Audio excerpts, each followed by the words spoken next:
Brought to you by Penguin.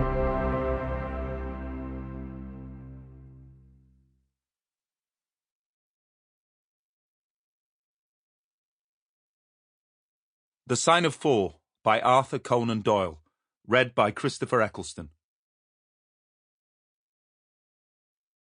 Introduction. Warning. In discussing this story, it has sometimes been unavoidable that crucial elements of the plot have been given away. Readers encountering this story for the first time, therefore, might prefer to hear this introduction afterwards. Sir Arthur Conan Doyle took no great pride in Sherlock Holmes. In the preface to his autobiography, he relates his own achievements but finds no room for the detective or his adventures. Instead, he concentrates upon his 36 years' study of the occult, since for him, spiritualism and its consequences were the true three-pipe problem.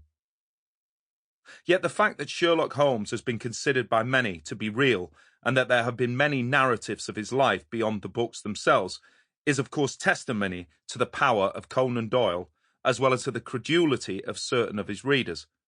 In truth, such a detective, such an intellect, ought to exist, if only to bring order to apparent chaos and to introduce meaning into the otherwise inchoate and meaningless.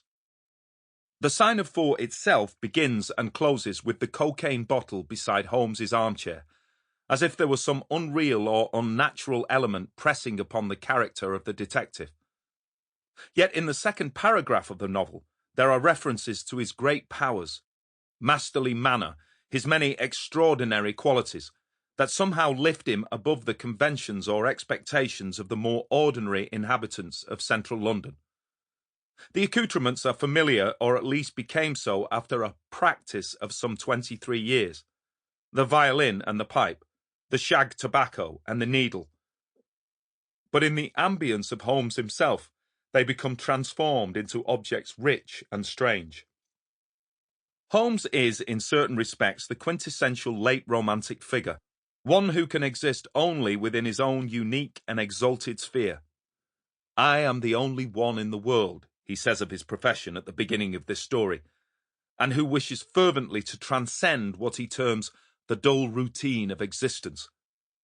We may even see him as an artist then, concerned with the plangent and lachrymose poetry of crime and detection. It is revealed in The Sign of Four that he has written monographs upon the distinction between the ashes of the various tobaccos, upon the proper identification of footsteps, with particular regard to plaster of Paris, and upon the influences of a trade upon the form of the hand. This arcane law rivals that of Dorian Gray in Oscar Wilde's novel, and Holmes' own somewhat arch observations recall or even rival the dialogues in that exactly contemporaneous book. Both stories, also, are wreathed in the atmosphere of London. "See how the yellow fog swirls down the street," Holmes observes upon looking out of his window, "and drifts around the dun-coloured houses." In fact, the urban fog has become part of the mystery of the Holmes adventures. It represents the impenetrability of the city, its viscous materiality, as well as its pallid obscurity.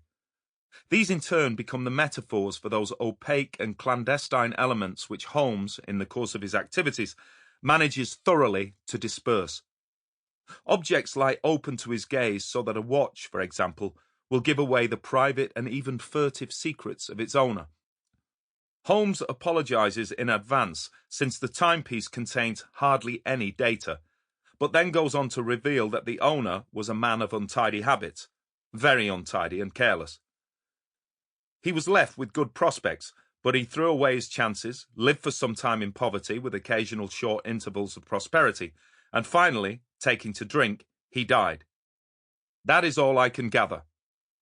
The curious and astounding revelation lies then in the further fact that he goes on precisely to describe the marks and lesions upon the watch which lead ineluctably to these conclusions. The world can be read and interpreted. The veils of fog can be lifted. It remains a world of mud, however, with mud-coloured... Sample complete. Ready to continue?